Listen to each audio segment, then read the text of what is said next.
حابة أتابع معاكم التطورات أو الأحداث أو تربية الحمام خطوة بخطوة، عشان لو أنت بتفكر إن أنت تربي حمام أو بتربي وبتواجهك مشاكل ما. نعرف مع بعض إن إحنا إن شاء الله نحلها. أنا قلت لكم الصبح إن خلاص النتاية الكشك ديت اللي هي جات لي. خلاص عليها البيضة، وبالفعل أهي الحصواية. بص بص بص بص بص ده ليه أنا هشيلها دلوقتي؟ هشيلها لسببين اهي يا جماعه. لسه متباضه، لسه الحمد لله متباضه وزي الفل كويس، وحجمها حتى كويس بالنسبه للكشك ما شاء الله يعني. اول سبب مستنيه تحصي الحصويه التانية عشان يتحضنوا الاتنين مع بعض. تاني حاجه الحمام اللاحم عنيف شويه، مش عنيف، هو حنين زياده عن اللزوم على العش بتاعه، فممكن اثناء الحركه تتكسر، عشان كده انا هشيلها.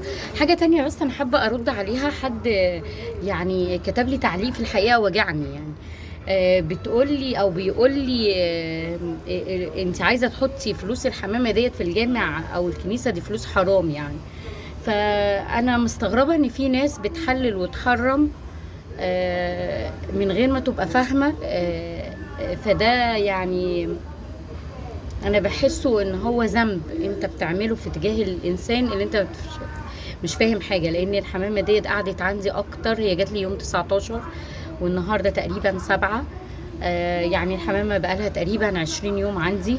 كانت فوق العش، فوق العش خالص يعني، ما كنتش حابساها وكنت بطيرها معاكم.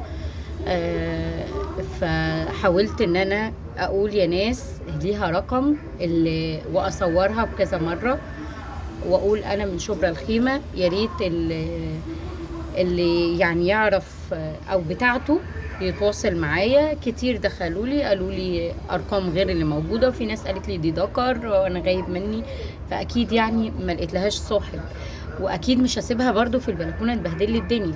وانا لو انا خدتها ورميتها من البلكونه التانية رجعت لي، هي تقريبا تايهه مش عارفه ترجع لصاحبها الاولاني، فخدت المكان عندي ملجأ. وفي نفس الوقت انا ما بحبش الكشك يعني، انا الحمامه ديت مش راضيه اطلقها ومش هبيعها، لاني قلت لكم دي مش بتاعتي عشان اخد ثمنها، فاذا طلعتها اطلعها هديه. فانا قلت قبل ما اطلعها هديه ولحد ما يظهر لها صاحب، انا هتصدق باول عش ليهم او تاني عش، او يعني هنشوف انه عش المناسب لو طلعوا انتاج لحد يعني يستفيد منه، سواء بقى هياكله او لا. فانا ما شفتش ده لعيب ولا حرام، هي انا بكسب ثواب من مجيتها عندي، باكلها وبشربها، واللي هيطلع حد ما. بس افرض قعدت شهر واثنين وثلاثه ملهاش صاحب يعني، وانا مش محتاجاها، فانا هطلعها بدون مقابل لحد تاني يستفيد منها. والحد التاني اللي هيستفيد منها ده بقى عايز يطلع اول فرخ لله برضو، او لحد محتاجها، او لحد يستفيد منها يعني من الانتاج. دي حاجه برضو هو ترجع له، بس هي طلعت خلاص من ذمتي لان انا ملهاش صاحب.